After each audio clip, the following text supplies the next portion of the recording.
नमस्कार दोस्तों, आज मैं आपको महाशिवरात्रि व्रत में सुनी जाने वाली गणेश भगवान की कहानी सुनाने जा रही हूँ। प्रेम से बोलिए गणेश भगवान की जय हो। एक समय की बात है, एक गांव में एक अंधी बुढ़िया माई रहती थी। वह गणेश भगवान की परम भक्त थी।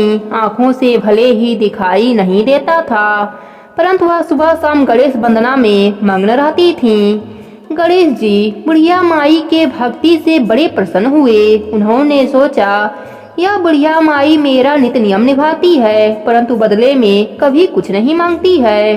भक्ति भाव का फल तो उसे मिलना ही चाहिए। ऐसा सोचकर गणेश भगवान एक दिन बुढ़िया माई के सम्मुख प्रकट हुए तथा बोले, माई तुम मेरी सच्ची भक्त हो, तुम मेरा नित्य नियम निभाती हो, मैं उससे बहुत प्रसन्न हूँ। अतः तू जो वरदान चाहो हमसे मांग सकती हो। बुढ़िया माई बोली, प्रभु मैं तो आपकी भक्ति प्रेम भाव से करती हूँ, मांगने का तो मैंने कभी सोचा ही नहीं, अतः मुझे कुछ नहीं चाहिए। गणेश भगवान पुनः बोले, मैं वरदान देने के लिए आया हूँ। बुढ़िया माई बोली, मुझे मांगना तो नहीं आता, अगर आप कहें तो कल मांग लूँ, तब तक मैं अपने बेटे व बहू से सलाह भी कर लूंगी। गणेश भगवान कल आने का वादा करके अंतर ध्यान हो गए। बुढ़िया माई का एक पुत्र व बहू थे।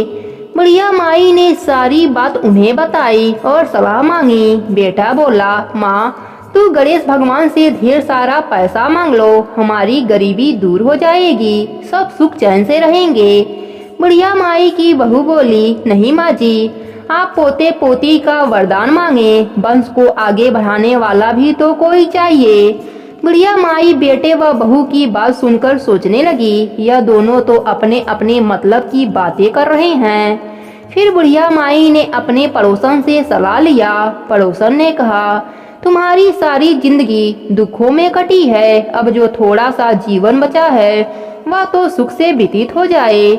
धन अथवा पोते का तू क्या करेगी, अगर तुम्हारी आंखें ही नहीं है तो यह तो सांसारिक वस्तुएं तुम्हारे लिए व्यर्थ है, अतः तुम अपने लिए अपने आंखों की रोशनी मांग ले। बुढ़िया माई घर लौट आई। बुढ़िया माई और सोच में पड़ गई। वह सोचा कि कुछ ऐसा मांगूं जिससे मेरे बेटे व बहू सबका भला हो, लेकिन ऐसा क्या हो सकता है।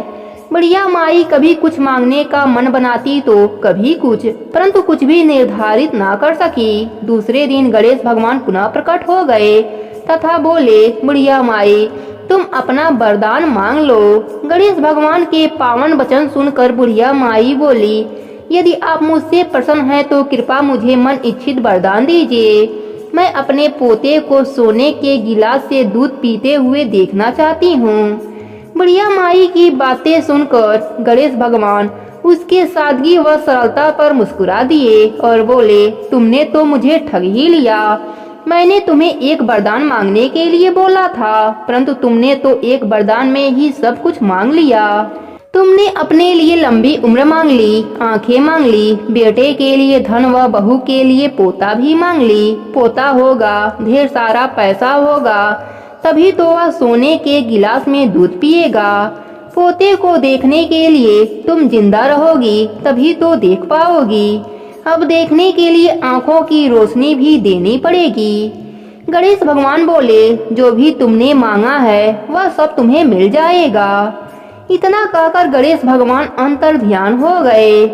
गणेश भगवान की कृपा से बुढ़िया माई के घर में अन्न धन पोता पोती से भर गया। हे गणेश भगवान, जैसे आपने बुढ़िया माई पर कृपा करी, वैसे ही अपने सभी भक्तों पर अपनी कृपा बनाए रखना। कहानी अधूरी हो तो पूरी करना, पूरी हो तो मान रखना। प्रेम से बोले गणेश भगवान की जय हो, भोलेनाथ की जय हो, माता पार्वती की जय हो।